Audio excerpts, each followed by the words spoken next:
que é possível absorver dessa fala para a gente pensar o processo social, né, o processo linguístico de construção das relações sociais, de construção e fortalecimento de resistências a partir dos movimentos sociais e de empoderamento dos sujeitos que foram historicamente silenciados. Tá? Então, por isso que eu intitulei essa fala de comunicação social de diferenças. Eu não gosto muito de trabalhar com o termo diversidade, né, até por uma opção política e teórica, porque a diversidade, né, ela sempre é pensada a partir de um eixo diferenciador. Eu gosto muito da ideia de diferenças e entendendo as diferenças, né, as diferenças humanas, as diferenças estéticas, as diferenças de orientações sexuais, as diferenças religiosas, enquanto produtos e produções socioculturais. Né? O que eu quero dizer com isso? A diferença não é inata, ela não é biologicamente determinada. Somos diferentes porque somos lidos socialmente, né, de maneiras diferentes em relação a alguns marcadores sociais, como classe social, raça, etnia, gênero, religião, orientação sexual. Né? No caso do Brasil, a questão da regionalidade também é muito forte.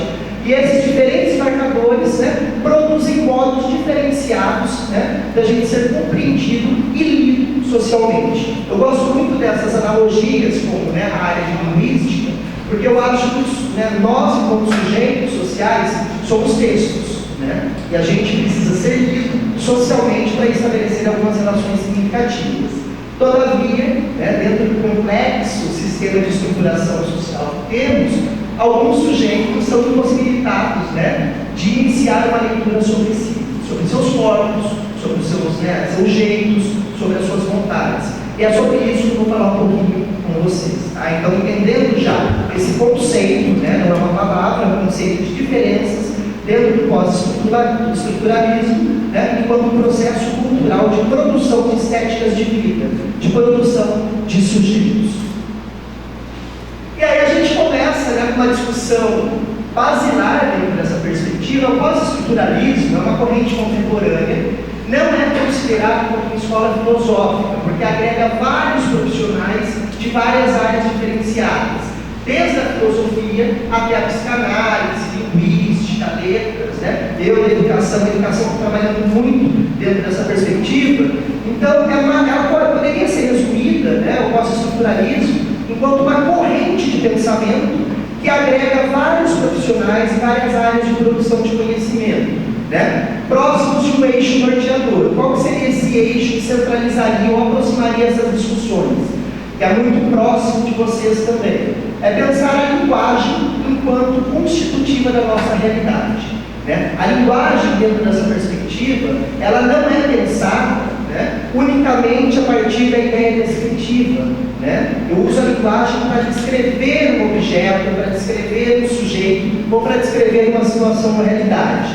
A linguagem materializa relações. A linguagem nos constrói como sujeitos o tempo todo. Tá? Então, a partir dessa perspectiva que a gente deve entender o pós-estruturalismo. E também, né, como vinculado, né, à pós-graduação, a gente se vicia nessa coisa de legitimar a nossa fala, justificar as fontes teóricas que a gente utiliza. Né? Então, vamos trabalhar. Minha fala é muito baseada, é uma polifonia. Eu não sigo um único autor, mas é mais baseada na filosofia de Michel Foucault. Não sei se vocês já ouviram falar desse filósofo. É um filósofo francês, né, que morreu em 1984, mas a produção dele assim reverbera em muitas áreas. Né? E aí também uma ideia para a gente discutir até que ponto é possível, né, viável e potente, aproximar o pensamento Foucaultiano das produções de vocês, das produções de pensamento, das produções de intervenções, né, e da produção de conhecimento, que a comunicação social também é uma área de intervenção científica e de produção de conhecimento. Tá?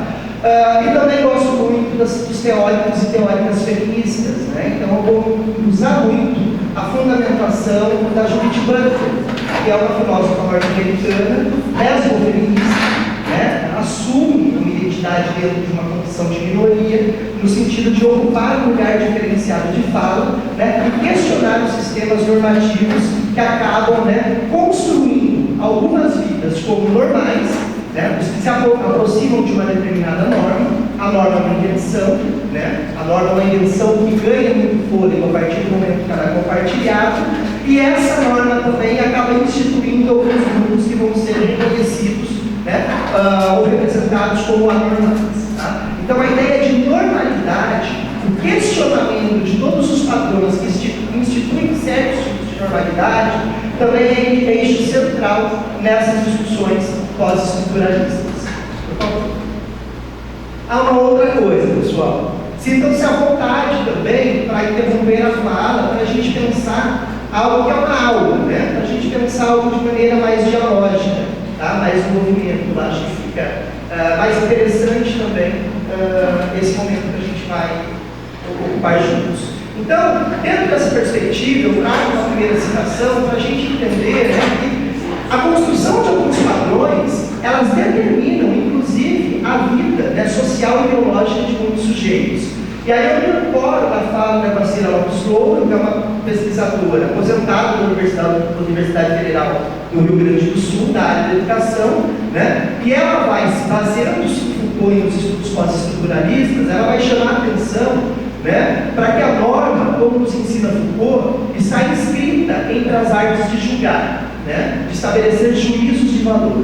E aí a gente pode também pensar, né, a nossa responsabilidade ética quando assumimos uma posição social, uma posição de sujeito, né, que tem como finalidade pensar a comunicação no processo de formação e transformação social, via as inúmeras mídias que a gente tem, né, os inúmeros veículos de comunicação.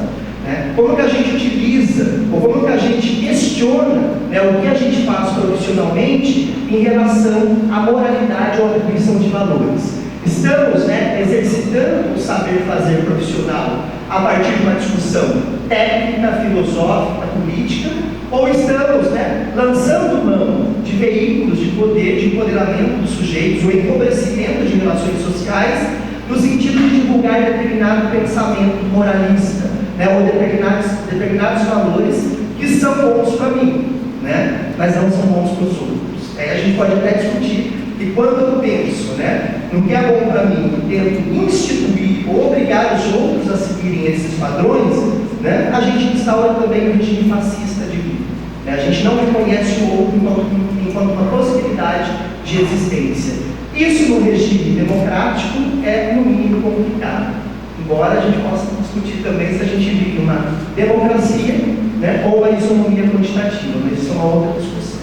Então a norma está inscrita dentro dessas artes de julgar. Ela é um princípio de comparação, tá? E ela é criada por alguém, por algum grupo, por algum tipo de pensamento.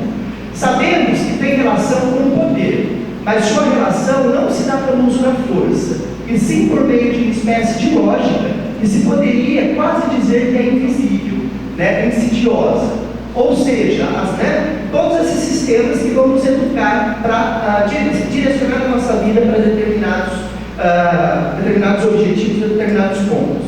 A norma não emana de um único lugar, não é enunciada por um soberano, mas, em vez disso, está em toda parte. Expressa-se por meio de recomendações repetidas e observadas cotidianamente, que servem de referência a todos. Daí porque a norma se faz penetrante, daí porque ela é capaz de se naturalizar, daí porque a gente reproduz de uma maneira inconsciente alguns valores que a gente aprendeu e a gente acha que sempre foi daquela maneira.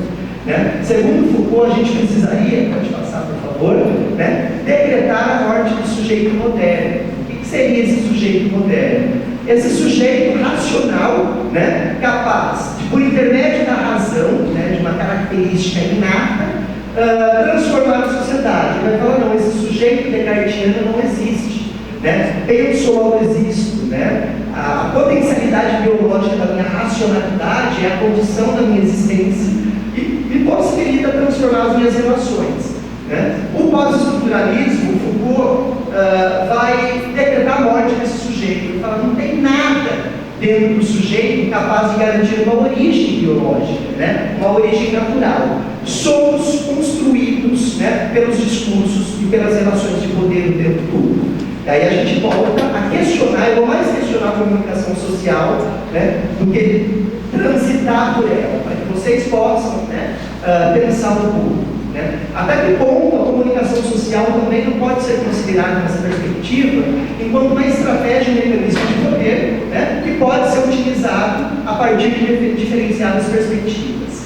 Né? Ah, Wagner, tu está falando em ideologia? Bom, pode ser, se vocês se aproximarem do marxismo. Né? Mas eu falo em formas políticas de pensamento. Né? E toda a linguagem, toda forma de comunicação, ela é política.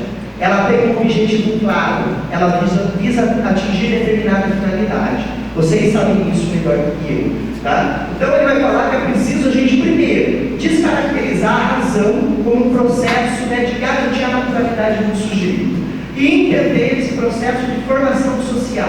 Né? Os nossos livros, as nossas escolas, os veículos de comunicação estão nos construindo o tempo todo. Tá? Por isso que muitos autores, filiados a essa perspectiva, vão trabalhar com uma ideia, ou como método de trabalho, né, científico, ou método de trabalho técnico, com a ideia de desconstrução. Eles estão mais preocupados em questionar o existente do que produzir algo, né, para demonstrar o quanto aquilo é uma ficção. Né. Nesse sentido, também, a gente pode questionar ou pensar que a nossa condição enquanto sujeito, Foucault vai falar muito em posicionamento social dos corpos, ou posições sociais do sujeito, né, no sentido já de descaracterizar essa naturalidade, né, o quanto o nosso pensamento social ocidental, as nossas vidas, elas são organizadas através, né, da necessidade, né, ou da ideia de necessidade de construção de uma identidade. E essa identidade, ela está inserida dentro de um jogo relacional de diferença. Né? Para garantir a minha existência, eu preciso construir o que seria o outro. Eu preciso me diferenciar do outro. Né?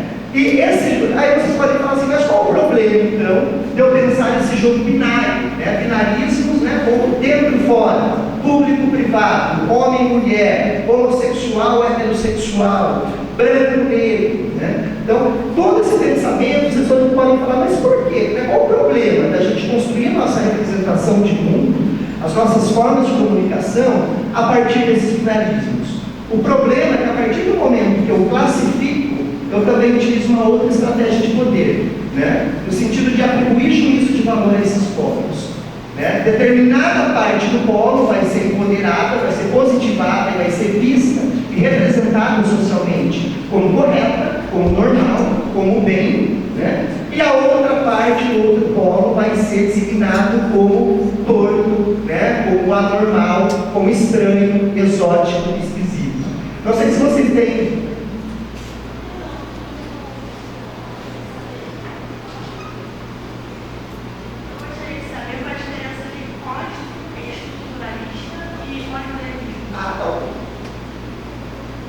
Pessoal, uma questão interessante. O pós-estruturalismo, né, esse prefixo pós, ele não visa, na verdade ele visa questionar a filosofia estruturalista, que vai se apegar muito, né, na questão conceitual. É uma discussão na área da linguística. Então o pós-estruturalismo vai falar assim, olha, não tem nenhum eixo que vai possível de pensar a construção da nossa identidade. Né? A não ser que a gente pense que esse eixo são as relações sociais. Né? Então, a crítica a essa forma de ver o mundo de maneira estrutural vai ser considerada como pós-estruturalismo. Tá? E o pós-modernismo não é uma superação do modernismo. Quando a gente fala em perspectivas pós-modernas, são maneiras de criticar a racionalidade, né, enquanto algo que vai definir o sujeito.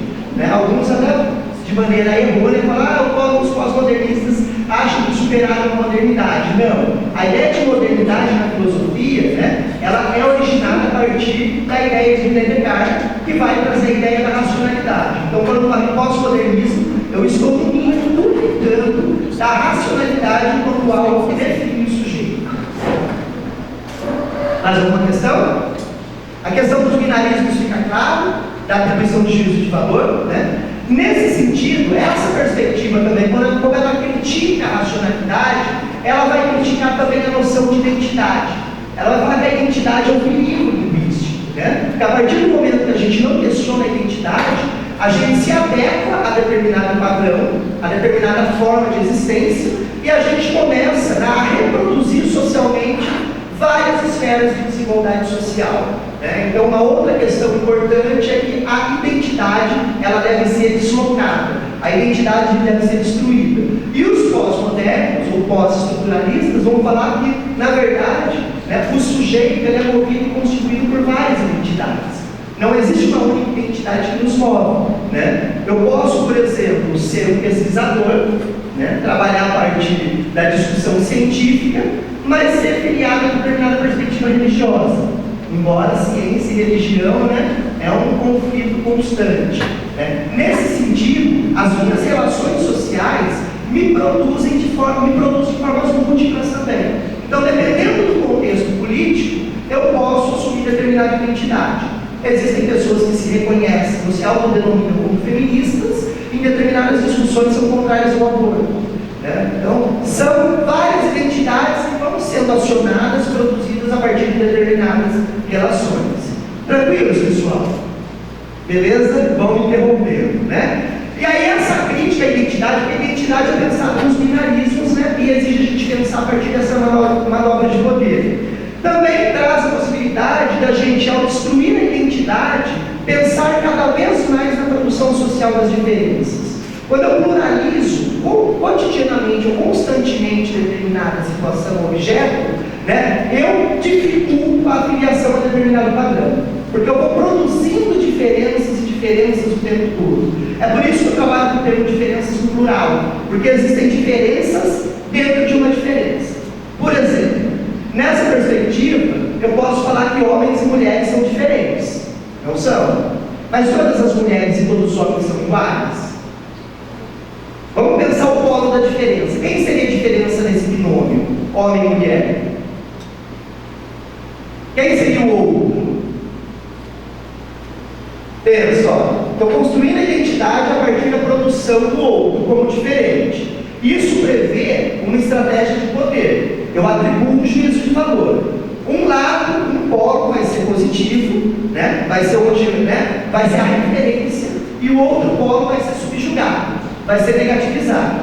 E todo o pensamento ocidental é construído a partir desses binômios, dessas dicotomizações, né? Então, quando eu falo Ocidente, Oriente, né? Branco, negro, homem e mulher, qual é o polo que serve como referência? Qual é o termo que vai servir como referência na nossa sociedade? É o homem, né? O homem, porque o homem, tudo que se refere à masculinidade, ao homem, vai ser encarado como racional, vai ser encarado como competitivo, vai ser encarado como capaz de representatividade pública nos espaços sociais. E tudo que se refere ao segundo termo, né? A mulher é mais recatada, deve ser mais recatada, a mulher é mais sensível, a mulher tem instinto maternal. Então são características, né, claro, produzidas culturalmente, mas que socialmente não são tão valorizadas, né? Socialmente as pessoas tendem, né, a buscar identidade, a buscar um modelo de referência, tá? Mas quando eu trabalho com a ideia da diferença e questiono, entendo esse jogo relacional de produção de sujeitos, eu tenho que entender a diferença no plural, porque daí eu entendo, pô, a mulher sim, né? Então ela é construída como diferente em relação ao homem, mas nem todas as mulheres são iguais. Então eu tenho diferenças dentro da própria diferença, né? É muito diferente eu ser uma mulher prudentina e ser uma mulher que vive no contexto do Oriente Médio. Vamos pensar no próprio feminismo, que é uma briga muito grande em relação a isso. O feminismo deve ser encarado no plural. Existe o feminismo radical, o feminismo psicanalítico, né? Das teóricas que vão trabalhar com a relação sujeito-objeto, o feminismo marxista, né? Então, o que eu quero dizer para vocês é que quando a gente discute a diferença, eu tenho que falar da diferença dentro da própria diferença, tá? Porque a própria polo da diferença constrói desigualdades. Um outro exemplo, que eu venho trabalhando muito e vou chegar a essa simplificação a partir de algumas campanhas publicitárias, algumas imagens para que vocês possam discutir também, é a questão da homossexualidade, né? Então, o homossexual é reconhecido socialmente como igual ou como diferente? Oi? Diferente. Nesse sentido, né, ele é positivado socialmente ou negativizado? Negativizado. Agora, se eu perguntar para vocês, todos os homossexuais são do mesmo jeito? Né? Existem homossexuais ou pessoas que se assumem dentro da perspectiva da diferença, altamente machistas, altamente lesbofóbicos, altamente misóginos, né? Ou seja, não é porque ele é lido em determinado momento como o outro, como que sofre o preconceito, sofre o estigma, que ele não reproduz isso em outras relações dentro da própria diferença, né? Eu tenho um amigo que estuda muitas culturas gays, E aí ele fala, ele montou, claro, de uma maneira crítica, né, para pensar a escala de positividade do homossexual. O bom homossexual é o que não questiona a masculinidade como padrão de referência. É o que passa imperceptível nos espaços sociais. E aí eu vou declinando, né? Eu tenho mais ou menos que solta frango em determinados contextos, mas esse já é visto com rechaço. Porque dentro dessa lógica, o diferente vai ser se aproximar do feminino. E o feminino não é reconhecido como possível. O feminino é motivo de escárnio, é motivo de jocosidade, é motivo de riso. Então, dentro da diferença, também eu tenho que questionar outras produções de desigualdade. Tá? Fica claro, pessoal, com esses exemplos? Que vocês poderiam pensar em outros, né? E aí a gente trabalha muito com a ideia da tolerância e com a ideia do reconhecimento. Nessa perspectiva de pluralizar as diferenças, eu tenho que trabalhar com o reconhecimento social do outro.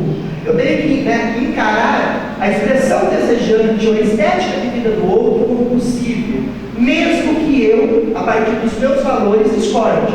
É possível discordar. O que eu não posso fazer é determinar o meu modo de vida para vocês seguirem. Isso é muito complicado, né? Então, a gente questiona também muito a perspectiva da tolerância, né? Olha, precisamos ser tolerantes, uma ova, não precisamos ser tolerantes em nada. A gente precisa reconhecer que o outro é possível diferente de mim, né? Porque a ideia de tolerância também, ela prevê uma estratégia de poder. Como eu sou melhor do que esse estranho, como eu sou melhor do que esse diferente, né? Eu vou tolerar. Tolerar, você tolera uma dor de cabeça. Ela vai continuar te incomodando, né? Mas você vai ter que aprender a conviver com ela de alguma maneira. Reconhecer, não. Reconhecer, prever, assumirmos, né? E aí eu penso comunicação social novamente, né? Assumirmos essa multiplicidade, pluralidade de expressões em todos os sentidos. Isso não é fácil, é muito difícil, né? Porque se a gente reproduz o social, ninguém é educado para lidar com as diferenças. A gente é educado para se afastar das diferenças, para ter medo da diferença, para criminalizar a diferença.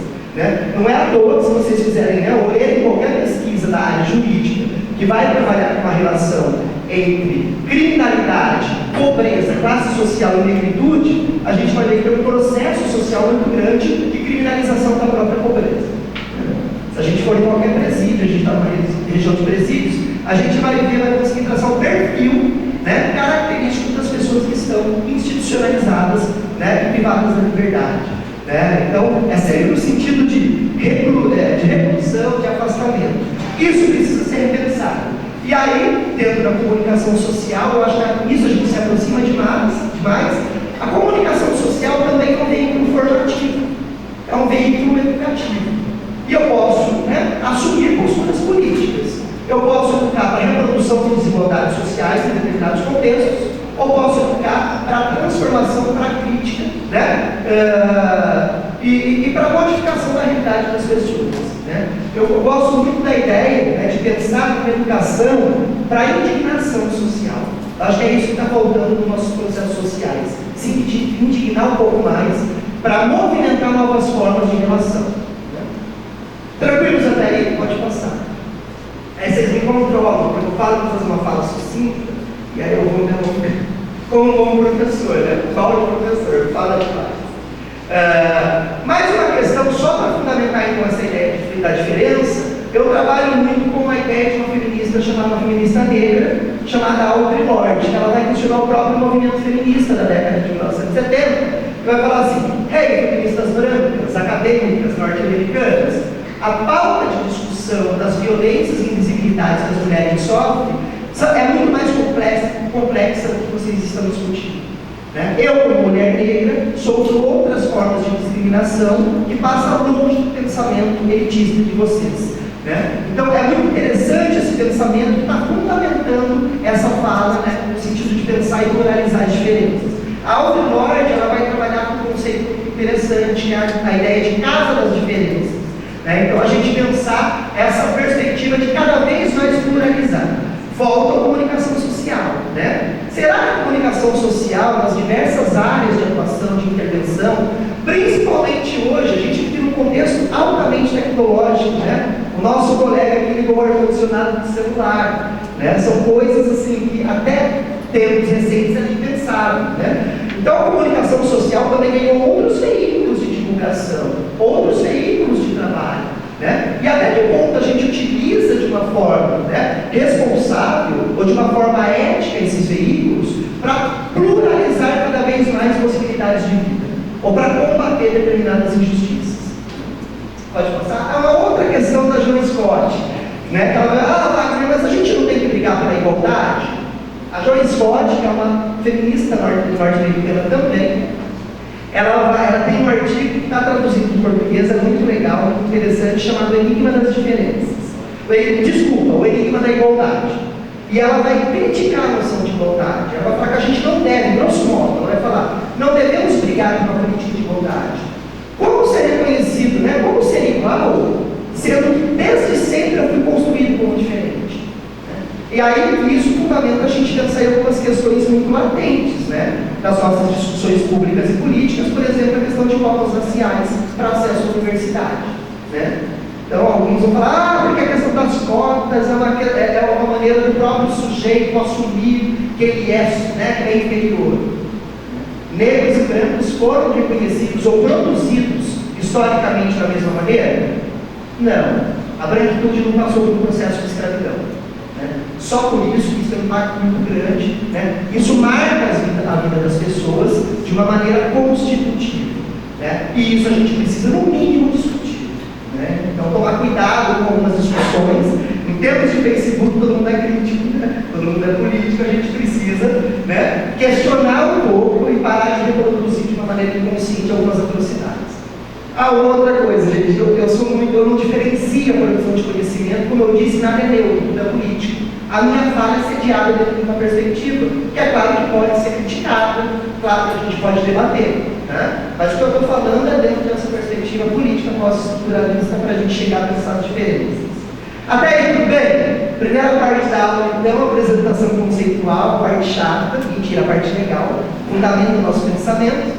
E agora a gente vai tentar migrar, né, para pensar dentro dessas diferenças, o que eu venho trabalhando um pouco mais, que é a questão das diferenças sexuais, ou da dita diversidade sexual. E também gosto muito de trabalhar com o termo de sexualidade no plural. A ideia, né, depois a gente vê como essas diferenças sexuais são interpretadas como desigualdades e isso reverbera e impacta no que vocês fazem. Na verdade, muitos e muitas de vocês produzem muitas coisas que eu vou mostrar, né? A gente precisa tentar. E aí, trabalhar no plural também, né? Não existe uma única maneira de vivenciar a sexualidade, existem várias e plurais formas de eu construir ou direcionar o meu desejo. Pode passar também. Fundamenta essa fala do próprio Michel Foucault, né? Ele tem uma trilogia aí muito interessante, chamada História da Sexualidade, onde ele vai defender que a sexualidade também não é um dado biológico, não é algo que está dentro da gente. A sexualidade ele vai chamar de dispositivo histórico e ele vai tentar trabalhar, né, ou tentar construir uma reflexão do quanto a própria noção de desejo, né, ela é produzida por determinadas possibilidades históricas, determinados contextos. Se eu estou num contexto, por exemplo, que criminaliza, né, a homossexualidade, como que eu vou me produzir para enxergar os sujeitos homossexuais? De uma maneira positiva? Claro que não, de uma maneira criminosa. Então eu vou lutar pelo extermínio desses corpos. Pode passar também, isso é o que eu falei, no sentido da sexualidade ser encarada como um dispositivo histórico, né? E aí uma grande questão, e aí vamos pensar novamente em comunicação, eu penso na educação de uma forma mais ampla, né? Nesse sentido de construir padrões de normalidade, a partir daquela ideia de identidade, de diferença, e a diferença vai ser rechaçada o tempo todo, né? Que instâncias ou quais espaços sociais têm o poder de decidir e inscrever em nossos corpos as marcas e as normas que devem ser seguidas? Né? Às vezes a gente não para pensar nessas questões que vem para a nossa questão básica, né? Mas a gente não questiona o quanto somos produzidos constantemente dentro dessas perspectivas. Pode passar? E aí a gente precisa pensar, né, também dentro dessa discussão a luta do terreno cultural, a luta por representação, quem tem o direito de representar o outro, né, se mostra fundamentalmente como uma luta em torno da atribuição de significados produzidos em meio a essas relações de poder, a esses conflitos. Eu gosto muito da área da comunicação social, porque cada vez mais com o avanço tecnológico, né, e com a democratização do acesso a esses bens culturais da humanidade, algumas invisibilidades históricas acabam ficando. Não tem mais muito como a gente invisibilizar algumas discussões. E pensa, vocês trabalham com linguagem, não trabalham? Dentro da perspectiva pós-estruturalista, a linguagem constrói a realidade, não constrói? O que é dito, o que é nomeado, ganha o plano da existência. O que é silenciado, invisibilizado, é como se não existisse no plano das relações. Tá? Então a ideia também de visibilizar grupos que foram excluídos dos processos típicos históricos. Né? Dentro dessa perspectiva, então, da sexualidade, da criação dos padrões, da necessidade de pensar as diferenças cada vez mais pluralizadas, a Judith Butler, ela vai desenvolver uma reflexão filosófica e vai falar que alguns sujeitos são lidos socialmente como possíveis, ou que ela vai chamar de gêneros inteligíveis. Quem seriam, né, na ótica da sexualidade, esses gêneros inteligíveis? Pode passar. Um sujeito que nasce, né, marcado por determinada biologia, por determinada anatomia, que é o que a gente chama de diferença sexual, né, que é a lógica do sexo, a lógica biológica. Pode passar, mais um. Né, que, consequentemente, reproduz determinada interpretação de gênero. Gênero fica claro para vocês? O que é o conceito de gênero? Gênero é a produção cultural de masculinidade e feminilidade. Não é nada, eu como um sujeito macho, a partir da demarcação biológica, eu posso produzir uma feminilidade no meu corpo. Porque a feminilidade não é própria da mulher e a masculinidade não é própria do homem. Né? São produções culturais e eu posso produzir esses signos no meu corpo o tempo todo. A figura da travesti, né? Aí a gente vai para o telejornalismo, claro, que o telejornalismo sensacionalista, que vocês devem criticar muito, né? Mas existe e acaba sendo um veículo de entretenimento para muitos e muitas, né, sujeitos sociais que não têm acesso à discussão crítica na universidade. Né? Então, o pai de família que trabalha o dia todo, chega em casa, qual o momento de lazer? Ligar a TV, né, a TV aberta e assistir lá os seus programas. E muitos desses programas são os telejornalismos da pena da vida. Não sei o que vocês pensam sobre, mas a gente pode dialogar. Né? Eu já parto da crítica achando, né, um carnaval meio complicado de se pensar, né, a figura ética, né, de um comunicador ou de um jornalista pensando uma pauta que visa rechaçar o outro ou sensacionalizar a criminalidade enquanto estratégia de obter audiência e tal. Né? Mas a gente ouve, quando a gente fala das travestis, né? O travesti foi encontrado, o travesti, sempre utilizando o artigo masculino para se referir a uma figura feminina. Politicamente, dentro do pós-estruturalismo, isso é uma estratégia, né, que tem um alvo muito determinado, que é demonstrar a figura, né, anormal e a aberração que é aquela vida, né, porque é o quê? Macho que se produz socialmente como feminino, né, que logo se submete a essas relações que são justificáveis pela conduta que adota na vida. Essa é a leitura que eu faço de algumas apresentações. Então, por isso que há travesti. Vamos tratar as pessoas pela identidade de gênero que elas assumem. Tá? Então, uma pessoa do sexo biológico, né, macho ou fêmea, que performatiza um gênero esperado do seu sexo biológico e que, consequentemente, direciona ou constrói a possibilidade de direcionamento do seu desejo afetivo, erótico, sexual para pessoas do sexo oposto. Tá? Então, uma fêmea feminina heterossexual ou macho masculino heterossexual. Qualquer subversão a esse sistema de inteligibilidade que vai fazer com que a gente seja lido socialmente vai causar um deslocamento e vai tentar, a partir dessa perspectiva da norma, ser readequado enquanto uma coisa estranha, no mínimo estranha. E a gente pode brincar, né, com qualquer parte, né, qualquer subversão na sexualidade, no gênero, no sexo. E aí ela vai chamar isso, ela não chama de gêneros inteligíveis, ela vai chamar isso de vidas precárias. Outro autor vai chamar de vidas nulas. O que eles vão querer dizer com isso? São vidas que são precarizadas, inclusive, por uma política de Estado. Elas não são lidas, elas não são reconhecidas como sujeitos. Quando eu penso muito, né, quando eu estou dando aula com os meus alunos da licenciatura, eu falo para professores, eu falo assim, qual o objetivo da educação, o objetivo da escola? Tem que aparecer respostas lindas. Formar um cidadão crítico, reflexivo, né? Sujeitos que saibam reivindicar os seus direitos. Aí eu coloco a seguinte questão: todos os sujeitos sociais são reconhecidos como cidadãos? Todos os sujeitos, né, têm os seus direitos garantidos? E aí eu provoco algumas rupturas, no sentido da gente entender que dentro de determinado contexto, né, no caso da sexualidade, quem transgride essa inteligibilidade de gênero vai ser considerado como uma vida sem importância, ou de menor importância, hierarquias de vida. Né? Então a vida de menor importância, né, ou nem considerado como sujeito. Né? Não falo sobre eles não. Agora, recentemente, há 2 semanas, um município, né, determinou que os livros didáticos, né, que foram adotados para a educação municipal, tinha uma página que falava sobre homossexualidade, que a gente arrancasse essas páginas. Pedimos para os alunos arrancarem essa página, porque é uma coisa, não são vidas, não são sujeitos, para que falar sobre relações, né? Vamos deixar no plano da existência social. Tranquilo, pessoal? Vamos lá? Pode passar? Pode passar também. Pode passar. E para a gente entender essa questão da linguagem, volto a bater nessa tecla. Olha a responsabilidade que vocês têm. Né? Vocês são veículos também, né, de divulgação, de produção e reprodução de diversas formas de comunicação, diversas linguagens. Né? O quanto a gente tem que tomar cuidado crítico, né, sobre essas questões. Se a gente for, né, analisar a própria, vou pegar bem a homossexualidade como exemplo, analisar historicamente a homossexualidade, a gente vai entender que, dependendo do contexto sociocultural e político, eu construo sujeitos diferentes.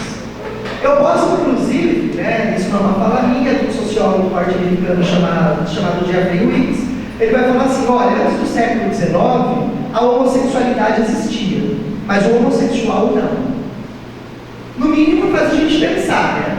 O que ele quer dizer? Que apenas a partir do século XIX, que a nomeação homossexual, essa palavra, para se referir a sujeitos que se relacionam erótica, afetiva e sexualmente com pessoas, né, do mesmo sexo biológico, né, são constituídos por determinado tipo de pensamento, determinado tipo de afetividade, tem uma anatomia específica, tem um cérebro que funciona de modos específicos. Então eu crio a palavra, crio a significação, consequentemente eu crio um sujeito que não existia. Né? E aí a gente pode ir não muito longe, né, em termos históricos talvez não muito longe. Na Grécia Antiga, né, a figura das práticas, eu não posso falar nem de homossexualidade na Grécia Antiga, talvez eu li um livro, né, a homossexualidade na Grécia Antiga, um equívoco de conhecimento, porque esse termo nem existia na Grécia Antiga. A gente falava em pederastia, né, que era uma relação pedagógica de transmissão de conhecimento, onde um sujeito, né, mais velho, tinha essa questão etária, ele poderia, né, em troca de favores sexuais, iniciar a pessoa mais jovem nas artes, na filosofia, nos conhecimentos científicos. Né? Isso era reconhecido como possível. E o verdadeiro conhecimento, dentro dessa perspectiva, só podia ser passado, né, de homem para homem, porque na Grécia Antiga mulheres nem eram reconhecidas como cidadãs. Mulheres, crianças, estrangeiros, escravos não tinham essa condição. Então, é a figura bem machista, misógina, né, dos gregos. Por isso que a gente fala, a democracia vem do grego. Eu não quero a democracia grega, não sei o que vocês pensam. Eu prefiro um outro modelo democrático. Né? Então, nesse sentido, a homossexualidade ela não era punida. É claro que existiam regras, ou as práticas homoeróticas entre duas pessoas. Existiam regras de possibilidade, que envolviam a questão, né, do status social, né, do poder aquisitivo da pessoa e a questão geracional, a questão da idade. Né? Mas eram práticas consideradas não como anormais, não como, né, uma orientação sexual, práticas pedagógicas de transmissão de conhecimento.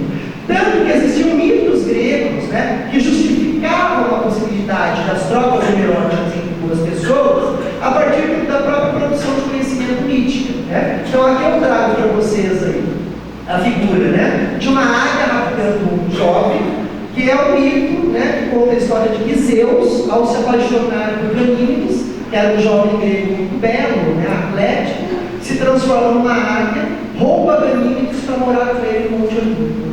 Né? Então, olha que interessante, eu vou produzir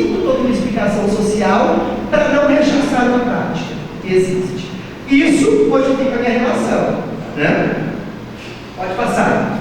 Quando a gente passa, né, da antiguidade clássica para a Idade Média, a gente tem um processo de produção linguística e de conhecimento que vai posicionar esses corpos de outras maneiras, né? A homossexualidade, as práticas homoeróticas não vão mais ser reconhecidas como pederastias ou práticas pederásticas, práticas que têm uma relação pedagógica.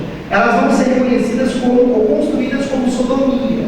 Então a figura do sodomita, né? O sodomita vai ser um pecador, não atento à lei de Deus, e ele deve ser punido em relação a esse pecado. Ele deve ser purificado, na verdade, para conseguir reorientar a sua alma para o paraíso, né? Nesse sentido também, o sodomita não é uma pessoa específica, não é um sujeito homossexual. É qualquer pessoa não atenta às leis de Deus. Qualquer sujeito pode, né, incorrer no pecado da sodomia. Então não tem a característica de um tipo específico de pessoa. Mas é claro que essas práticas de purificação da alma vão envolver clausuramento, penitências, né, muitas vezes amputações de partes do corpo, no sentido de, né, reorientar a conduta dessa alma perdida. Tá? Passo. No século XIX, a gente tem a figura, né, uma nova forma de produção de conhecimento que acaba se consolidando muito, que é a ciência, né? E dentro dessa ciência, as áreas da psicologia e psiquiatria acabam se desenvolvendo e produzindo muito conhecimento. Isso cria uma outra relação também para enxergar esses sujeitos, né? Que consequentemente, né, vai possibilitar ou impossibilitar os seus trânsitos sociais. Então, nesse sentido, né, no século XIX, a ciência produz a ideia, a representação. Estou sempre trabalhando com a ideia de linguagem, tá? A ideia de rememorar historicamente esses relatos, é pensar o quanto a linguagem tem poder constitutivo, de instituir relações. Acho que esse é o grande foco da minha fala para vocês da comunicação. A partir do momento, então, que eu crio agora uma representação de que o homossexual é um tipo específico de sujeito, né? E esse sujeito acaba também sendo representado como patológico, se eu descubro, né, biopsiquicamente o que causa esse transtorno, que os estudos vão se debruçar isso, eu posso também ensaiar tentativas de cura. Como que eu construo a representação do cotidiano desses sujeitos? Como sujeitos doentes, né, que precisam, inclusive, se submeter a vários tipos de terapias para a correção dessa patologia, né? Para vocês terem uma ideia, esse tipo de representação, defendido pela ciência, construiu práticas sociais como castração, física e química, lobotomia. Sabe o que é lobotomia?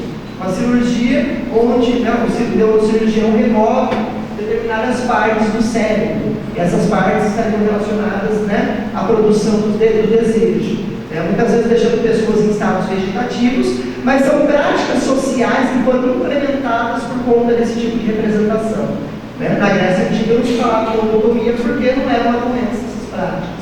Então, olha como a linguagem, dependendo de como a gente produz essa linguagem, como a gente veicula essa linguagem, ela impacta nas nossas vidas de maneira material, o tempo todo. Né? Pode passar. Só para a gente entender que hoje a gente vive um contexto muito diferenciado, onde o próprio movimento social briga também para a reconstrução linguística da representação em relação a determinados sujeitos. Né? Então eu trago o estudo Walling, que é um bar norte-americano, que é considerado um marco de rebeldia e contestação do movimento homossexual. Alguns autores defendem que o movimento homossexual surge desse enfrentamento. Né? A Luma de Andrade, que é uma professora doutora travesti, né? Ela está na Universidade Pública da Bahia, é a Unilab, né? A primeira doutora travesti que a gente tem no Brasil, que ocupou uma posição de representatividade. Claro que isso é um tempo ínfimo, mas que essas representações também provocam mudanças sociais e possibilidade de ascensão e acesso aos sujeitos. Pode passar. E aí a gente chega, né, na comunicação social. E aí eu acho que vocês, eu jogo a bola para vocês também, né? Pensando nesses grupos que são construídos por todas essas questões políticas, enquanto diferentes, enquanto minorias, enquanto subalternos, como que esses grupos são representados na comunicação social? Né? De que maneira a publicidade, ou o jornalismo, ou outras mídias, né? Se a gente gente pensar hoje na questão de youtubers, né? De blogueiros, são veículos de comunicação que está impactando. Eu estou levando determinada informação para o sujeito. Como que eles são representados? Ou não são representados? O que vocês pensam sobre, enquanto humano? Ou não pensam? Né? Não pensar é importante, né? A gente começa a partir de uma discussão a falar, putz, eu não tinha pensado naquilo, olha o que aquele outro falou lá na aula magna, né? Vou procurar um pouquinho mais sobre isso. O que vocês pensam, gente? Vocês que são profissionais da área. E eu estou dando um exemplo de uma coisa que é muito próxima ao meu trabalho. Eu trabalho com diversidade sexual, com relações de gênero, com homossexualidades, né, dentro da escola. Então, é mais no sentido de exemplificação dessas minorias. Existem outras minorias, outras maiorias silenciadas, que também são, né, muitas vezes, representadas pela comunicação social de uma forma, no mínimo, satírica, né, no sentido de construção de rechaços, de afastamento dessas possibilidades. Basta pensar no nosso, a gente pensar nos veículos de comunicação e alguns programas humorísticos, né? A construção da personagem homossexual não é feita a partir de uma maneira muito interessante. Né? Talvez seja possível se representar daquela maneira, mas reduzir todas as representações a partir da jocosidade é, no mínimo, né, instigante para a gente pensar. Pode passar. E aí a gente pode pensar na própria questão das mulheres. Né? Socialmente, mesmo sendo a maioria da população, vamos falar no contexto brasileiro, as mulheres são a maioria da população no contexto brasileiro, né? Historicamente, esses grupos foram invisibilizados. Não é por que eu preciso me mobilizar dentro de um coletivo de reivindicação social para fazer com que direitos básicos, como escolher o meu representante político, possa ser realizado ou possa ser exercido pelas mulheres. Alguém sabe na história brasileira quando as mulheres puderam votar? 1932. Né? E claro que essa possibilidade, esse direito adquirido, foi com muita luta, porque as mulheres não eram reconhecidas como seres pensantes. Então elas não são capazes de eleger os nossos representantes. Sem contar que a representatividade política é um espaço de poder, e dá o poder de decisão. Né? Quem deve ter o poder de decisão? É claro que homens, eles são racionais, eles entendem de economia. Talvez isso, comunicação social de novo. Né? Nessa discussão sobre impeachment da presidenta Dilma, né? Eu vi várias veiculações de imagens, não vou entrar no mérito, né, da questão econômica, mas vários posts, várias representações imagéticas, várias reportagens que foram veiculadas aí por grandes veículos, né, tidos como grandes veículos de comunicação social, tentando construir uma representação de má administração por conta de ser uma mulher. Várias piadas circularam nesse vídeo, né? Várias imagens de candidatos apontando o dedo em risco no rosto de uma candidata mulher, porque jamais uma mulher poderia alcançar o grau máximo de representatividade política dentro de uma nação. Né? Então, se vocês, né, a professora Mariângela trabalha com seriótica, dá para a gente fazer altas análises em relação a isso também, no sentido do posicionamento social e da inferioridade construída pela linguagem, no sentido de inferiorizar a mulher em relação a outros sujeitos sociais. Né? E aí a gente vai aqui para uma imagem de uma propaganda, publicidade. É propaganda ou publicidade que fala, gente? Publicidade, campanha publicitária, onde a gente não cansa de ver, porque a carga de reprodução é muito louca, das mulheres sendo representadas enquanto objetos sexuais, né? Enquanto seres acéfalos, né? Seres com menores condições de exercitar a racionalidade do que um homem. Isso é fato? Claro que não.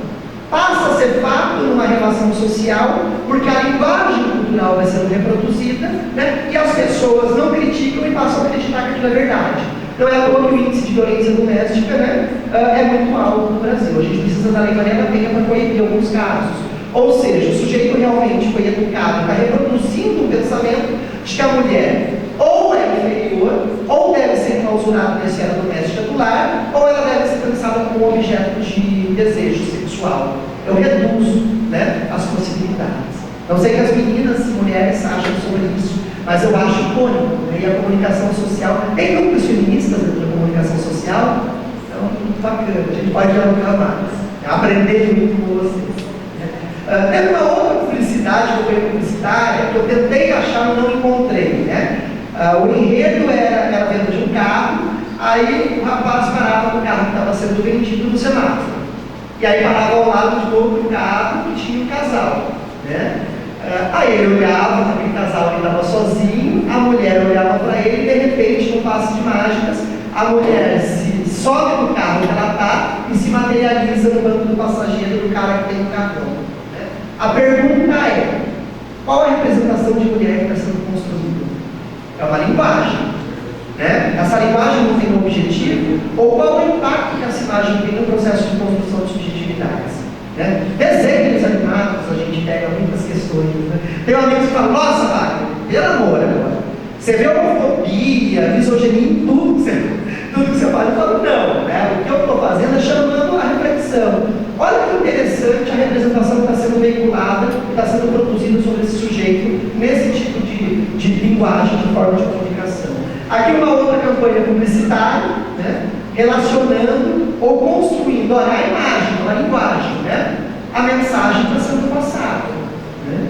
Então, são imagens que estão passando mensagens positivas ou negativas?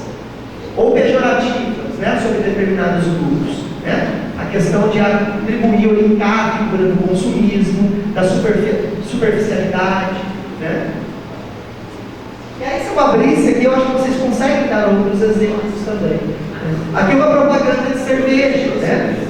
Cujo foco é claro que é a venda do produto, mas relacionando também a determinada imagem que remete ao universo feminino, né? No sentido de objetificação da própria mulher. Algo que, no mínimo, penso eu, que pode ser discutido, né? Ou pode ser repensado a partir do trabalho crítico e ético de vocês. Né? Wagner, mas eu tenho que vender o produto. Bom, né? Penso que vocês são pessoas criativas a ponto de trabalhar e agregar valor a algum produto, né? De uma maneira ética, com comprometimento e responsabilidade social. Pode passar? Aqui também, né, é uma questão relacionada à teledramaturgia, né, a questão do teatro, mas que é veiculado constantemente. Vocês estão trabalhando com diferentes formas de linguagem, né? Então, é um produto que está sendo passado, está sendo vendido de determinada forma, né? Fazendo também a representação. E aí a gente tem vários signos icônicos dentro do pós-estruturalismo para a gente pensar, né? A questão da mulher, a questão da negritude, a questão da classe social, né? Muitas vezes a questão da categoria geracional, porque é feio envelhecer no Brasil não no mundo. Né? A gente tem que criar uma roda de reintrodução constante na perspectiva do consumo para as pessoas da terceira idade, da melhor idade, que é feio a gente, né, passar por esse processo. Né? Mas eu acho que vocês, eu acho que tem uma leitura bem também técnica, com muitos conhecimentos. Se eu pedisse para vocês, se fosse uma oficina, pedir para determinado grupo analisar, né, esse tipo de veiculação imagética, esse tipo de linguagem, né, a partir da referência do pós-estruturalismo. Pode passar. Vocês querem se colocar, gente?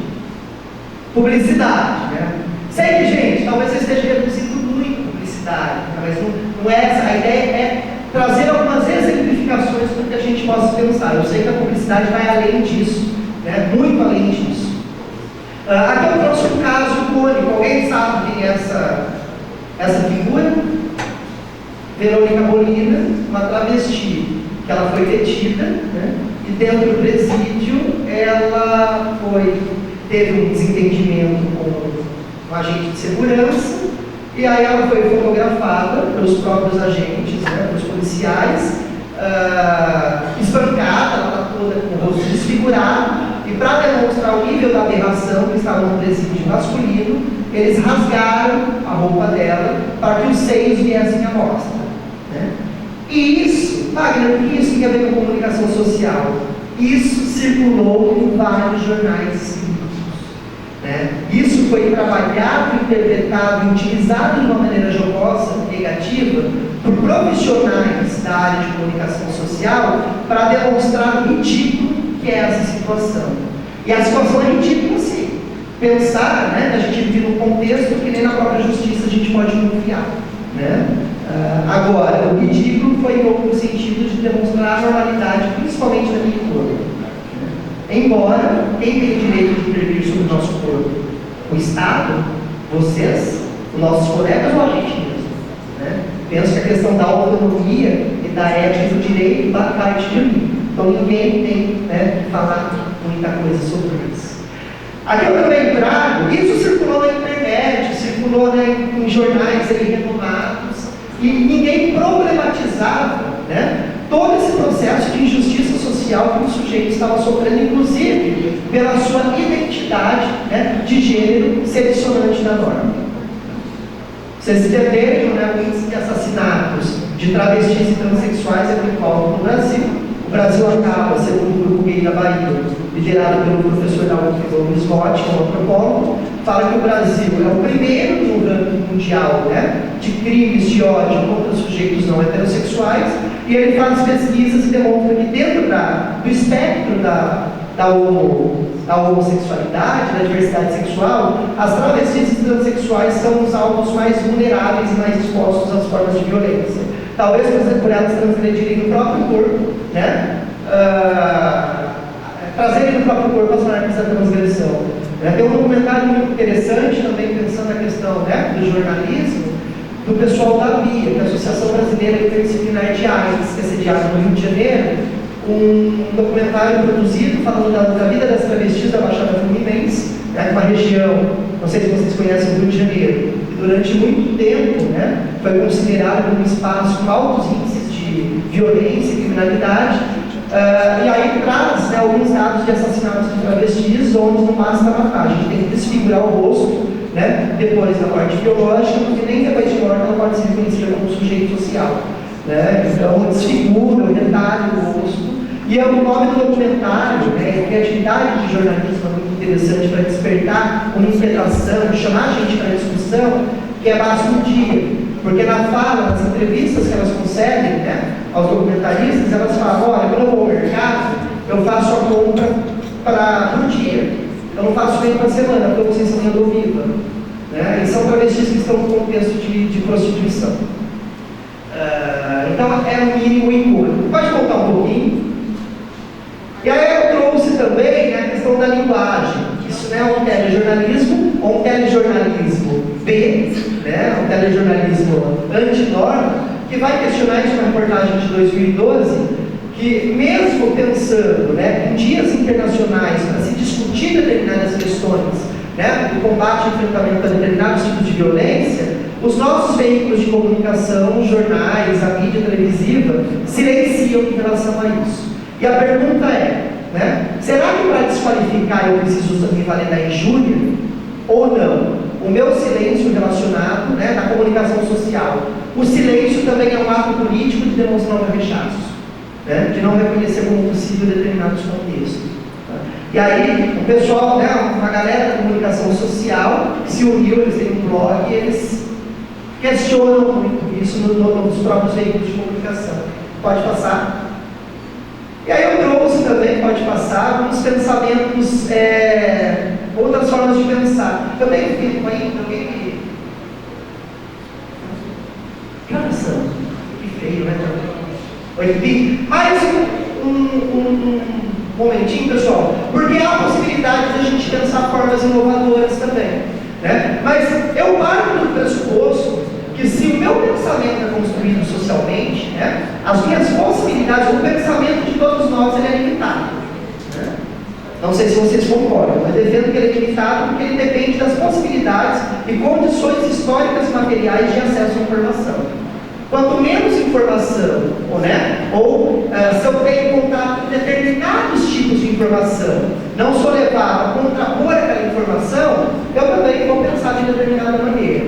Né? Então o pensamento, infelizmente, é limitado porque a gente não tem acesso, muitas vezes, a formas críticas de pensar. Né? Mas é possível dentro da formação, eu penso que vocês, né, têm esse acesso. Conheço muitos professores que dão aula para vocês, professores que eu admiro demais, né, no sentido de um posicionamento político muito claro, né, além da tecnicidade da área, né, tem toda uma discussão respaldada por questões éticas e filosóficas e que possibilitam esse contato com vocês também. Então eu trouxe, né, alguns exemplos de campanhas publicitárias que foram pensadas a partir desse contexto da minoria ou das diferenças, né, no sentido de valorização. Inclusive, é claro que a gente está numa lógica capitalista, a gente não vai entrar nessa discussão, mas também posso questionar até que ponto eu trabalho com essas campanhas, no sentido de empoderamento social dos corpos, das estéticas, ou trabalho unicamente pensando que eu posso transformar determinados grupos modernizados em potenciais consumidores. Né? Isso é uma questão, acho que ética da área de vocês, que daria altas discussões, no sentido de a gente pensar, não tem nenhuma definição, nunca pensei sobre isso. Né? Então, seria uma coisa para a gente começar a discutir no espaço de informação. A serviço de quem é a comunicação social, né? A serviço de quem a gente trabalha, a serviço de quem a gente pensa. Né?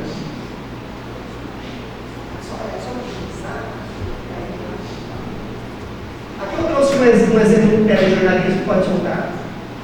Onde aqui do lado da praça, no cantinho, no aquário, onde alguns travestis estão fazendo ponto aqui do lado, e a gente vai tentar falar com eles. Vamos lá?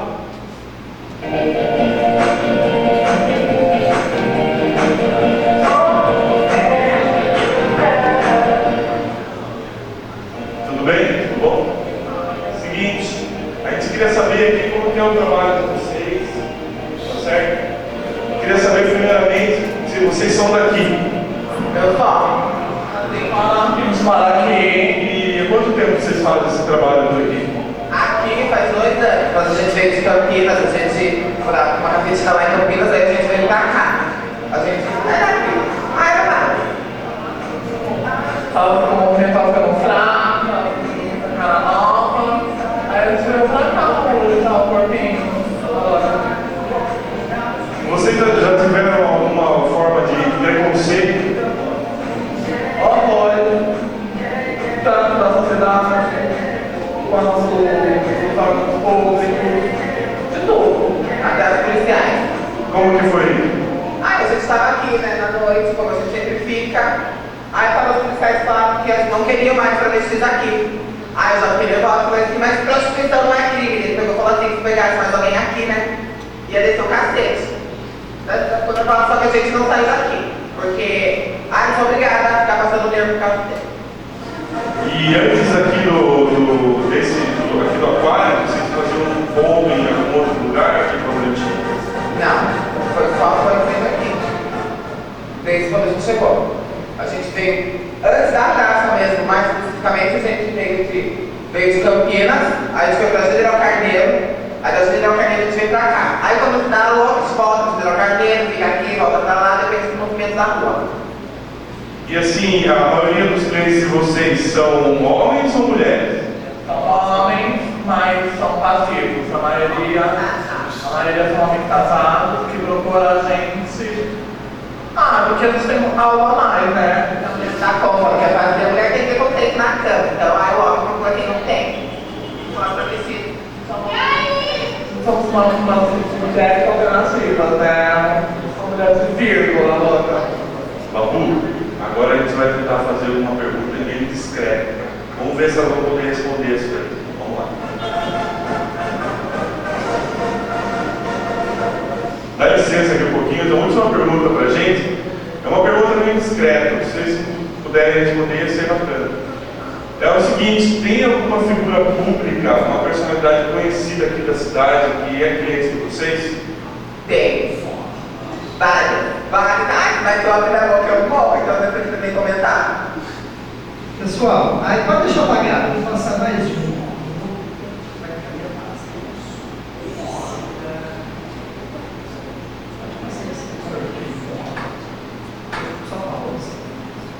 O que eu gostaria de ver, fazer vocês refletirem um pouco, né, é como vocês representam esse tipo de ação, né, jornalística. Desde a própria postura do profissional da área, né, até como que ele cria um quadro, né, ou o que ele está intencionando passar para o público em relação a fazer esse tipo de reportagem, da maneira que foi feito. Vocês não precisam responder, só pensar. Né? Para onde as discussões, porque, né, contexto de discussão de vulnerabilidade social, de exclusão social, né, de descaso político, de descaso do Estado, que poderiam ser abordadas ou ser tematizadas, né, no meu modo de entender, não aparece, e algumas outras questões acabam sendo alocadas a essas personagens que são passadas construindo a representação das travestis, na verdade fala dos travestis, né? Mas das travestis dentro de uma categoria, né, no mínimo rechaçável dos sujeitos sociais, né, cujo único interesse é saber, né, se elas podem relatar o famoso que elas dormem ou que elas fazem na cama. Né? Isso é no mínimo instigante, né, da gente pensar. E aí eu trouxe uma campanha da Power Trade da Avon, uma campanha da Avon, que é interessante a gente pensar nessa perspectiva multicultural da pluralização das diferenças.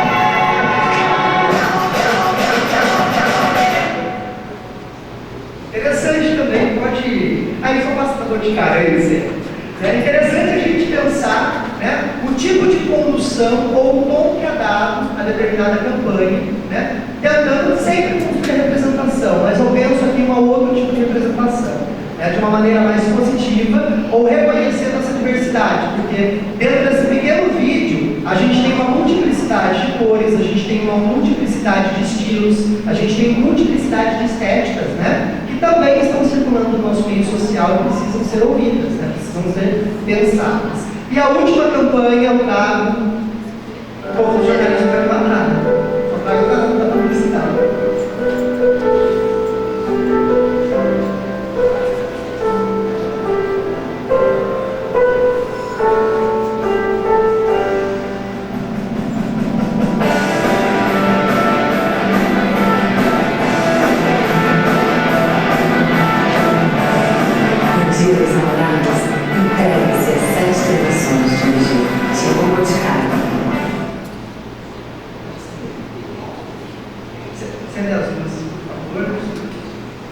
Também eu acho que é instigante, eu acho que essa, muitas de vocês conhecem, porque é uma coisa bem atual, né? Essa campanha, uma polêmica, eu não sei de onde tiram tanta polêmica, num vídeo até que a gente poderia pensar, né, o quão padrão ele é. Né? Porque o trabalho retrata determinadas expressões desejantes, mas de uma maneira muito higienizada, de uma maneira muito embranquecida, né? E a partir do viés da classe média alta. Então, dá para a gente ainda criticar o que, né, aparentemente é uma possibilidade, né, a gente pensa também, vamos levar ela até os limites éticos, né, será que, claro, visibiliza de uma outra maneira, mas também dá para a gente pensar que todas as outras diferenças dentro dessas diferenças foram higienizadas no vídeo, no sentido de uma limpeza publicitária para atingir determinada classe social, né, ou determinadas culturas. Né. E aí eu vou terminar, pessoal, a minha fala, eu queria abrir um espaço para vocês falarem, se expressarem, perguntarem, enfim, no sentido de pensar as transitoriedades, né? O quanto tempo, contemporaneamente, dentro de uma área de formação profissional, quantos são os desafios para a gente pensar, né, a nossa prática de atuação. E é claro, sempre regidos por aquelas perspectivas que a gente vive falando nas salas de aula, né? A perspectiva do comprometimento social, a perspectiva da transformação e a perspectiva ética, né? De exercitar um trabalho que possa sim modificar a minha vida, mas que também tenha um direcionamento que seja capaz de modificar a vida do outro, né? Valorizando ele a partir, né, da maneira que ele quer ser reconhecido, quer ser representado. Tá? Então, eu finalizo aqui, tá? Pode passar a última. Obrigado. Esse é o meu grupo de pesquisas aqui na UNOeste, que chama GPEX, que é grupo de estudos e pesquisas sobre corpo e subjetividade, né? Bem amplo, né? Não cabe tudo, mas tem alunos de graduação da artes, da psicologia, da educação física desenvolvendo alguns trabalhos, tem os alunos do mestrado, né? Então é bem legal um espaço de troca onde a gente pensa essa fundamentação dentro de especificidades de algumas áreas. Sintam-se convidados que quiserem passar lá, né? Tomar um chá, comer um biscoito, ouvir as nossas loucuras, se posicionar. Sintam-se convidados, né? A primeira reunião deste ano vai ocorrer na sexta-feira, na próxima sexta-feira, dia 10, às 4 horas da tarde, no bloco 2 aqui, que é o bloco da pós-graduação, o bloco do Santander.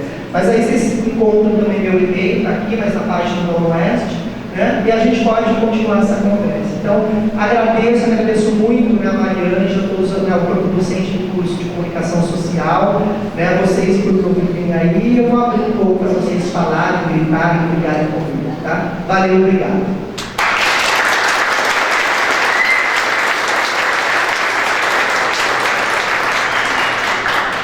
Obrigado, Wagner. Vamos presentear com seu conhecimento. E quem tiver alguma pergunta agora, é a hora então. Eu levo o microfone.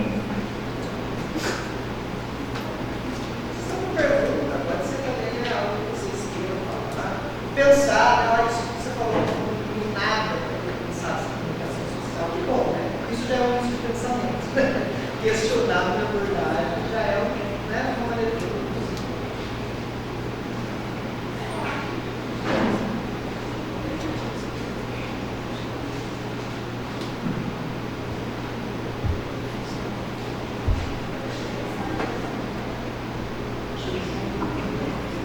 Eu gostaria de saber a sua opinião sobre as criações de ideologia de gênero. as discussões. A criação, por exemplo, do homossexualismo, etc.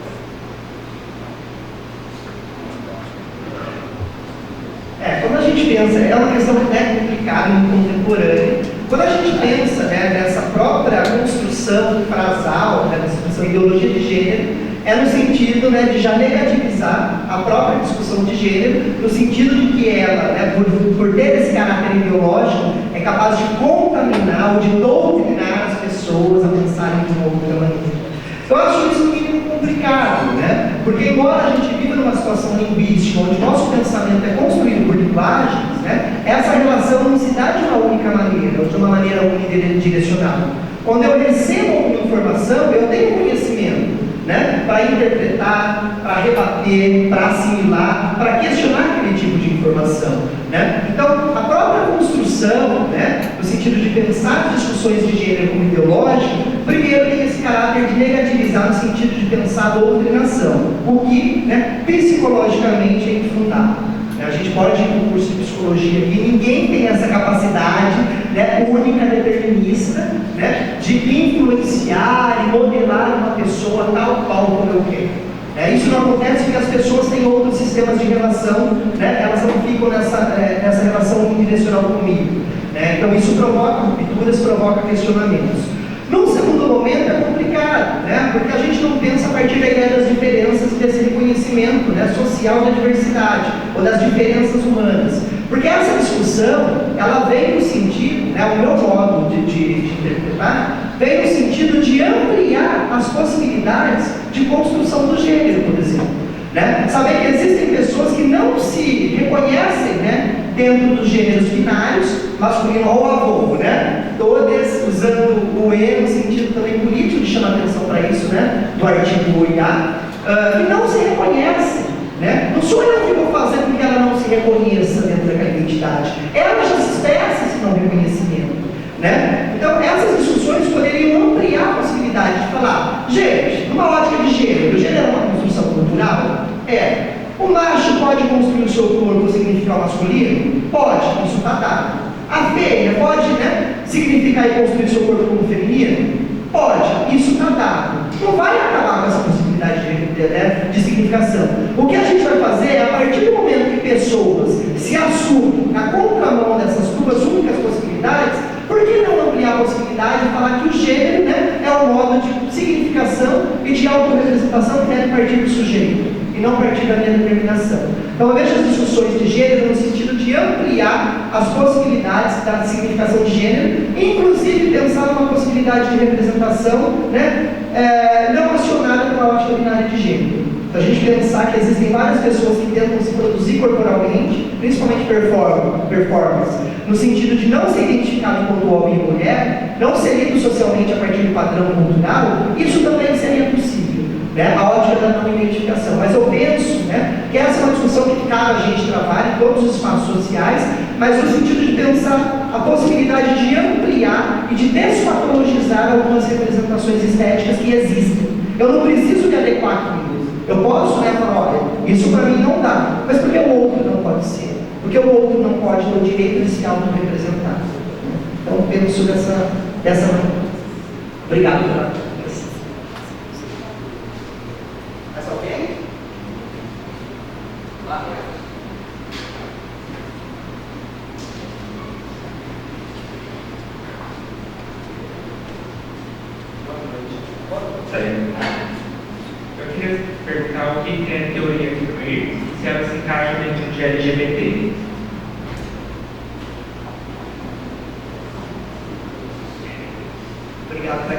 nome é? Murilo, uma questão excelente. Toda a minha fala, eu falo, o pós-estruturalismo é a base também de produção de conhecimento da teoria queer. Não sei se vocês conhecem, teoria queer é uma teoria, né, que tem origem na militância norte-americana e vai provocar uma produção de conhecimento dentro da academia, dentro do processo de formação universitária, denunciando, né, o quanto a ciência é misógina, homofóbica, lesbofóbica, machista, porque aquela ciência que é produzida dentro da universidade não serve para todos. Não se aplica à vida de todas as pessoas. Então eles vão tentar produzir outros conhecimentos, visibilizando, né, e garantindo a possibilidade de fala para grupos que são socialmente subalternizados, dentre eles os grupos LGBTs. O queer em inglês era um termo para significar ou se referir de uma maneira pejorativa a homossexuais. É como se fosse bicha, viado no Brasil. O que essa teoria, a militância, fez de uma maneira estratégica? Bom, você fala que eu sou viado, bicha, a partir do escárnio, a partir da injúria, então eu vou me reconhecer dentro dessa identidade que foi subalternizada e vou despotencializar o efeito negativo que ela tem sobre a minha vida.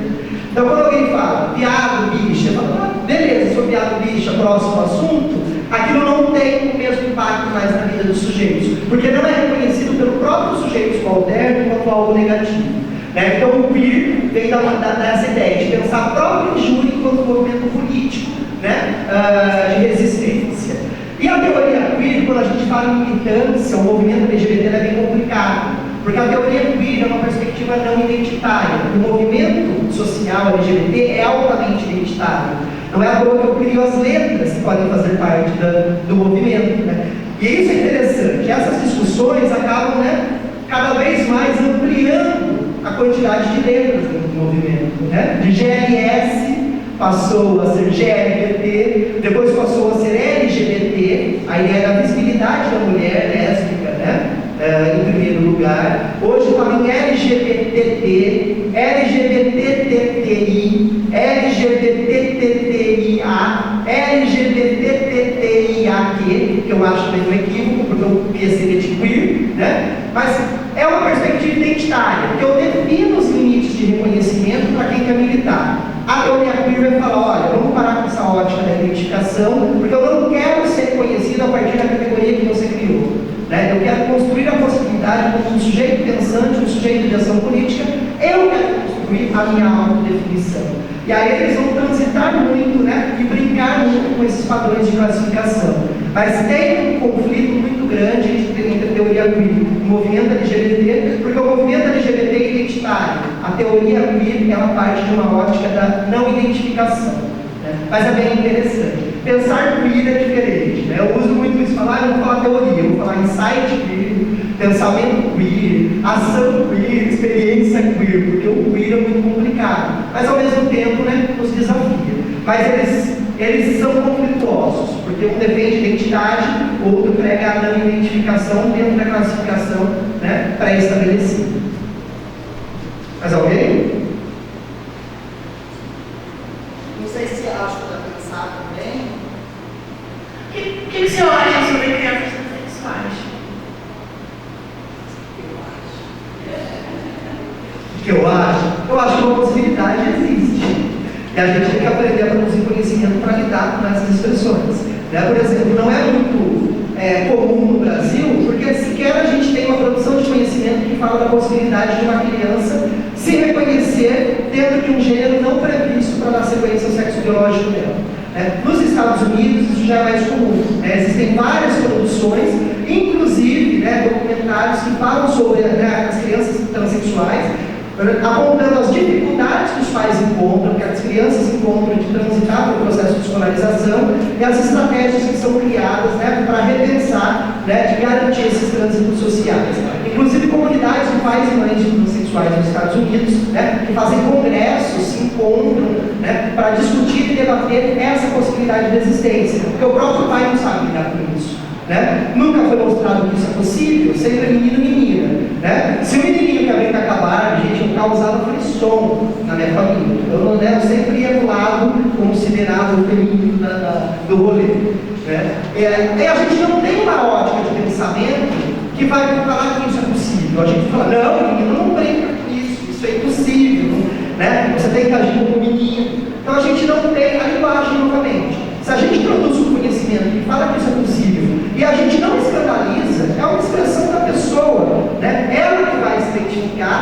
Alex reconhecida como possível, né? A gente passa a ver isso também como uma possibilidade de existência. Isso é o meu pensamento. Mas é muito difícil, visto que a gente não produz, a gente sequer fala sobre essa possibilidade. Quando isso acontece, né, se transforma numa polêmica explorada de várias maneiras pela mídia, né, olhando sempre aquilo como algo exótico, que, gente, é um caso isolado, tem muitos casos e a gente nunca sabe.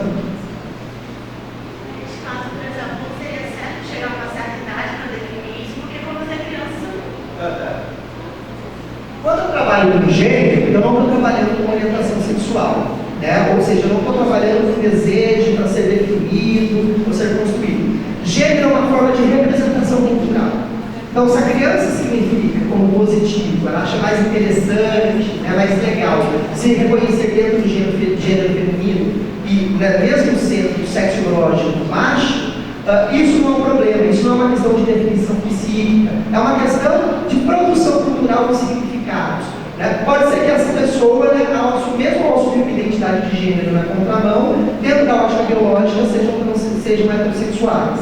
Existem casos, por exemplo, de cirurgias de redesignação sexual, onde o macho, né, se representa como mulher, ele chega, né, ao fato da cirurgia, mas ele se reconhece como lésbica, para se relacionar com mulheres. Para a gente ver a complexidade que é o espectro quando a gente fala de gênero e sexualidade. E o meu posicionamento é que, mesmo eu não considerando, não falando, mas se isso se expressa na nossa relação social, por que a gente não fala sobre, a gente não reconhece, a gente não aprende como, né? A gente rechaça a priori. Mas é uma discussão muito polêmica, eu não trabalho muito com sexualidade, transexualidade infantil, então um filme muito legal chamado Minha Vida Cor-de-Rosa, que fala muito dessa questão da transexualidade infantil, e tem um outro filme contemporâneo, muito bom, um filme francês chamado Tomboy, que vai discutir a questão de gênero, que não tem nada a ver com a sexualidade. A grande temerosidade é que o fantasma da homossexualidade e da lesbianidade ronda a nossa vida. Né? Então, quando uma pessoa subverte a ótica de gênero, né, é que ela automaticamente vai se reconhecer dentro de uma expressão que vai ser rechaçada no resto da vida dela. Mas uma coisa não está relacionada à outra. Mas existem crianças transexuais e a gente precisa, como eu falo, produzir conhecimento sobre, ao falar, ao tematizar e buscar informações sobre isso. Só vou passar alguém lá no fundo. Alguém levantou a mão? Você quer falar mais uma coisa? Na licenciatura. Não, se vocês tiverem aula comigo, sim. Não está na grade curricular, só eu falo. Não é uma afirmação, é só eu gostaria de ouvir de vocês se historicamente as mulheres, os negros, as minorias, nas campanhas publicitárias foram aparecendo aos poucos, quando eles viraram público consumidor. Isso não tem acontecido com essas novas campanhas, né? Eu vi uma campanha que parece que mostra as baianas e a cozinha mineira, né? Porque são personalidades já, né, desse mundo, né? Seu nome, desculpa, não. Paulo coloca, né, aquele paradoxo que eu tentei sinalizar. Até que ponto também, que historicamente, quando isso acontece dentro da comunicação social, quem não tem TCC já tem um ótimo tema de pesquisa, de investigação. Né? A gente poderia produzir um conhecimento histórico para saber como a comunicação social passa a olhar para determinados grupos, muitas vezes enquanto grupos, né, de consumidores potenciais. Né? Essa discussão entre, né, a inserção na lógica capitalista, ela é muito atual, principalmente dentro da comunicação. Né? Então, cabe a gente refletir. Eu penso que determinadas campanhas, mesmo com a ótica de pensar, né, o grupo enquanto potencial consumidor, acaba também contribuindo enquanto uma forma de linguagem para visibilizar de maneira positiva pessoas que apareciam nas novelas como empregadas domésticas, né, pessoas que apareciam nos programas humorísticos a partir do escândalo, da política do ridículo. Então, contribui, né, acaba levando também uma mensagem, mesmo que a intencionalidade seja transformados em grupos de consumidores, leva uma mensagem também, né, de representa essas pessoas de uma outra maneira. Talvez de uma maneira mais real, né, mais condizente com a atuação, com a performance desses sujeitos na vida cotidiana. Mas é claro que isso também deve ser problematizado. Né? Aquela questão ética, até que ponto a comunicação os vê ou vê determinados grupos enquanto né, produtores em potencial, ou veem também esses grupos enquanto, né, representações possíveis. E eu não estou querendo dizer que eu não posso unir as duas coisas. Né? É possível. A gente vive num contexto capitalista, né? Eu tenho uns amigos marxistas que questionam muito isso, mas como produzir um outro sistema econômico? Né? Talvez a grande pergunta dentro do pós-estruturalismo é como subverter determinadas representações dentro desse mesmo sistema econômico. Mesmo que para isso eu deva valorizar esses grupos, o pink money, né? Alguns teóricos vão discutir isso. Né? Reconhecer que o dinheiro dele, mesmo sendo lixa, sapata, trava, vale tão como o dinheiro do heterossexual. Cruzeiros, a própria, né, tem uma discussão da própria parada do orgulho LGBT de São Paulo, enquanto não mais um nicho de trânsito ou de esporte, né, enquanto um nicho de produção comercial, que deixa que na época da parada você não encontra mais hotéis, as diárias são altíssimas, né, a questão das casas noturnas, mas eu acho que também isso é garantir acesso social a todos os espaços para esses grupos. Né? Agora, uma pergunta interessante é, e quem né, quem participa desse grupo e não tem acesso a esse poder aquisitivo? A gente exclui, né? Aí a nossa responsabilidade ética, né, a serviço de quem é o nosso trabalho, o nosso pensamento. Essa é uma excelente discussão também, né? Um outro tema de investigação.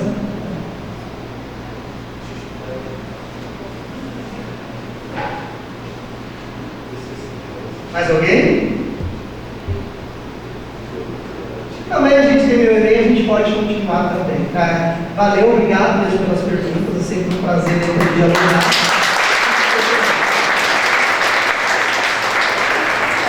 Eu queria agradecer a contribuição do nosso convidado, o professor Wagner, que seja sempre bem-vindo à nossa faculdade. Aproveitamos para convidar a todos os presentes para o Interfacop nessa sexta-feira, às 19 horas, nesse mesmo auditório. Obrigado a todos.